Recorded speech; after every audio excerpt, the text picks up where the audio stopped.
Hey everybody, it is Sunday, so it's time for story time, and I have a special guest for you. I have a very, very angry Tokay gecko. It's okay though, Tokay geckos are pretty much always angry. That's just part of the things that makes them a Tokay gecko. I love Tokays because they are full of so much attitude. They look like a dinosaur. They kind of sound like a dinosaur in a way. When these guys get really mad, they actually make kind of like a quacking sound. Like when I first picked him up, he went and got really mad at me. It's not really a sound you would expect coming out of a gecko, but it's also pretty cool. Now, Tokay geckos are not one, there he's quacking. Now, Tokay geckos are not the type of gecko that we have as a beginner gecko. This is definitely for somebody who has some experience given their bad attitude.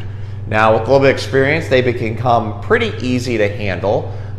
He will close his mouth and calm down when he feels like it. But again, with a Tokay being that the attitude that they are is whenever they feel like it. Now, they have bright colors. Usually they're kind of a bluish color with these bright orange spots all over them. Just like with many other animals in nature, this is also like a warning sign to say, hey, you better back off.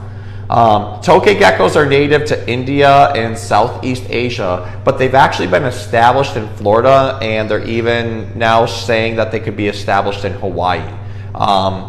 They can be eaten by just about anything, like any large predator, like birds, larger lizards, and things like that. But these guys are great little insectivores.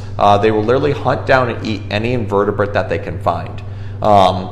They're more unique than a lot of the other geckos we find simply because of their colorization and the amount of vocalization that they do. Not a lot of geckos get very vocal. If they do, it's usually a series of little squeaks. Again, with these guys, it's a lot of quacking when they're mad, but also when the males are calling, it kind of makes like a squeaky kind of Tokay kind of sound, which is how they got their name, Tokay gecko. I just absolutely love these guys. Now, another thing I want to point out is when his mouth is open, you can kind of see that there's all those dark colors in there. That's actually another warning sign to predators. Usually like a flaring of a different color, especially when the mouth is open, is there to tell the other animal that they need to back off and leave them alone. Now, with him, he's so tiny right now. I know this doesn't look tiny, but for Tokay it is. He can't really do any damage when he bites. In fact, he did get a hold of me when I first got him out, but it didn't do anything. It just felt like a little bit of a pinch. A larger Tokay, a full-grown male particularly, can definitely like cut you open if they really decided to.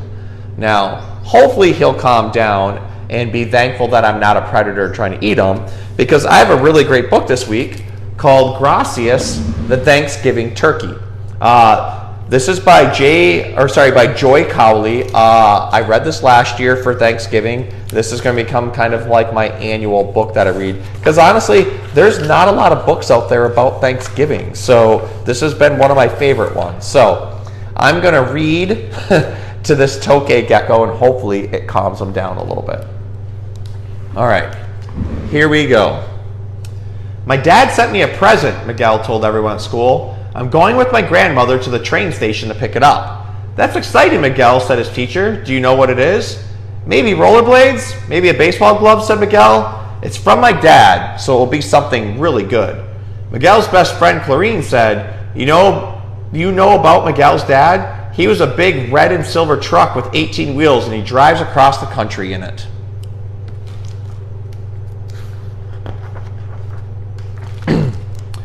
Abuela and Tia Rosa went to the train station with Miguel. There was a large box with holes in it. Through one of the holes poked a head with a beak and eyes. It's a bird, cried Miguel. On top of the box was a message. Fatten this turkey for Thanksgiving. I'll be home to share it with you. Love, Papa.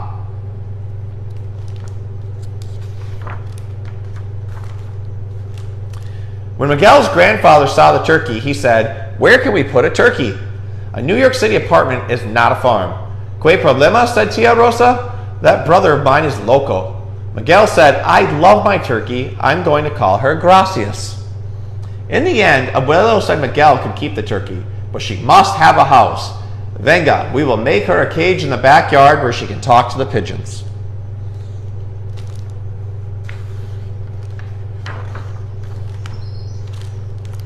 At the library, Miguel found a book about turkeys. He read that turkeys were grazers. They liked grain, but they also ate green plants. Clarine and Miguel went to Central Park. They talked to the park ranger, and he gave them sacks of cut grass. Mr. and Mrs. Chatterjee saved old lettuces and cabbages from their store. Soon the whole neighborhood knew about Gracias. "Hi, Clarine. Hi, Miguel," said Police Officer Devereaux.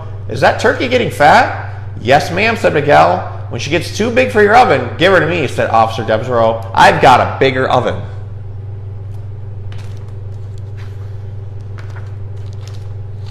As Gracias grew, she became Miguel's amiga. She made a gobble-gobble noise every time she saw Miguel, and she ate from his hand. Abuela told Miguel, "You can take Gracias out of her cage as long as you clean up after her." Miguel wanted to take his turkey out for a walk in the street. Abuelo made a ring to fit on the bird's leg, and he tied a cord to that ring. "Now she will not fly into someone's oven," Abuelo said.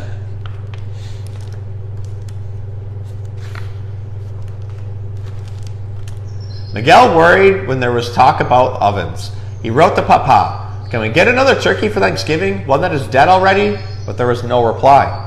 At church, Miguel lit 2 candles, one for his father and one for Gracias. "Please, Senor," he prayed, "keep them safe." Tia Rosa also lit a candle. "Pobre Nino," she said. The leaves fell from the trees, the weather grew cold. Abuela made a cover for the cage. "Why bother," said Abuelo. "It's nearly Thanksgiving." "People shouldn't eat pets," said Miguel. "She's a turkey," said Abuela. "That's what turkeys are for." "With her amigos," cried Miguel. "I love her." "I told you it would be a problem," said Tia Rosa.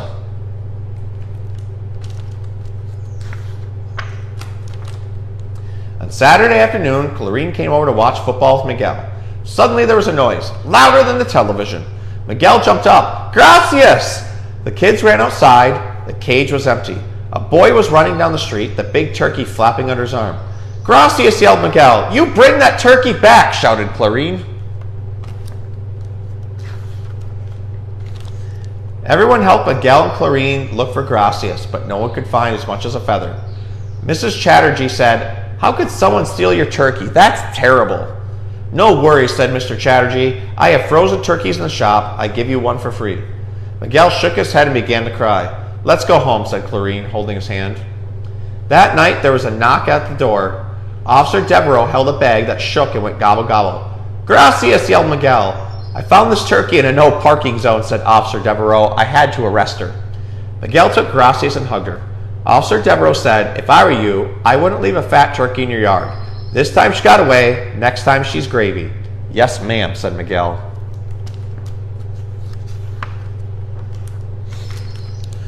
Abuela said Gracias could stay in the bathroom. "You have to clean out her cage every day." Abuelo said, "I have to shower with a turkey? Ay, ay, ay." Miguel moved the cage to the bathroom and put a holy medal in it. "So nothing bad happens to you, mi amiga," he said. The next morning, Miguel was playing outside with Gracias when it was time to go to Mass. "Get your jacket," said Abuela. "I will put the bird away. Hurry, hurry, we'll be late for La Misa." But in the rush, Abuela forgot about Gracias.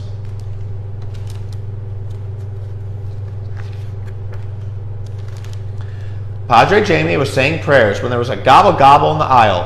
Gracias was looking for Miguel. Everyone laughed. Miguel was very embarrassed. He left the pew and picked up Gracias.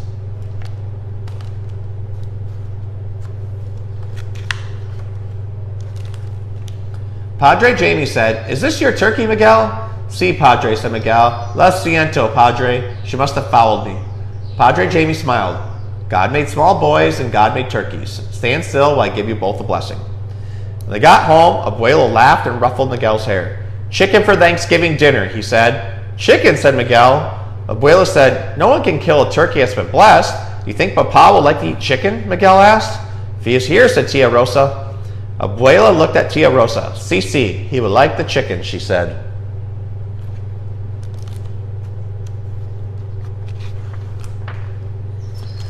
The Thanksgiving Day parade had brass bands and balloons as big as houses. Miguel sat on Abuelo's shoulder so they could see everything, and some clowns on stilts threw confetti over him. "Did Papa like parades when he was as big as me?" said Abuelo. "Sure," Rosita said. "I had one of them on each shoulder," Abuelo told Miguel.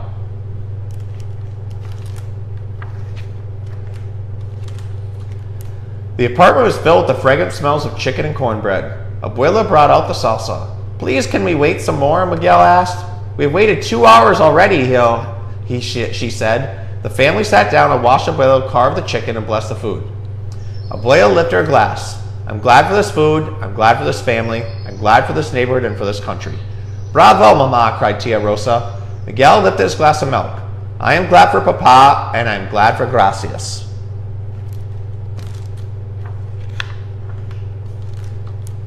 Abuelo said, where is that bird? He left the room and returned with Gracias. Abuelo put Gracias on the chair next to Miguel and set a plate of cornbread in front of her. Gracias ate from the dish. Peck, peck, peck. Now we have turkey for dinner, Abuelo laughed. We talked to some people at a petting zoo, Abuelo said to Miguel. They will make a home for Gracias. A zoo? Said Miguel. You can visit her every week, said Abuela, and I will not have to brush my teeth with feathers, Abuelo said.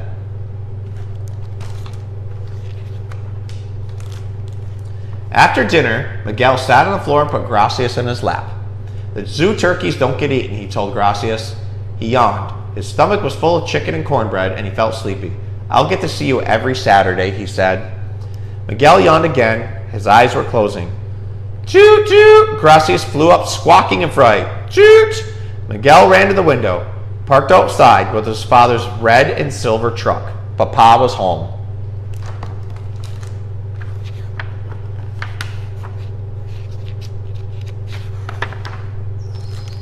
The end.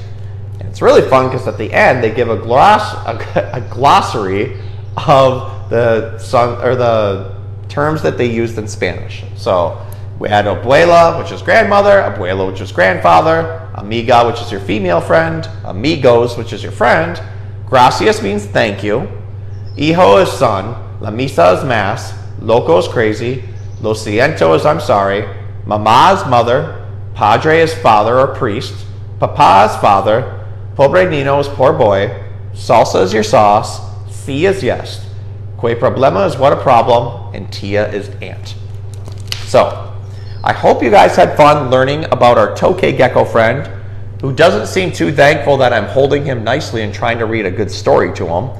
And I also hope you enjoyed Gracias the Thanksgiving Turkey by Joy Cowley. So, I hope you guys have a good week. I hope you have a good Thanksgiving. Be thankful for all the great things in your life, like your family, and that you have a roof over your head, and that you have a meal in front of you. And we'll see you guys next week.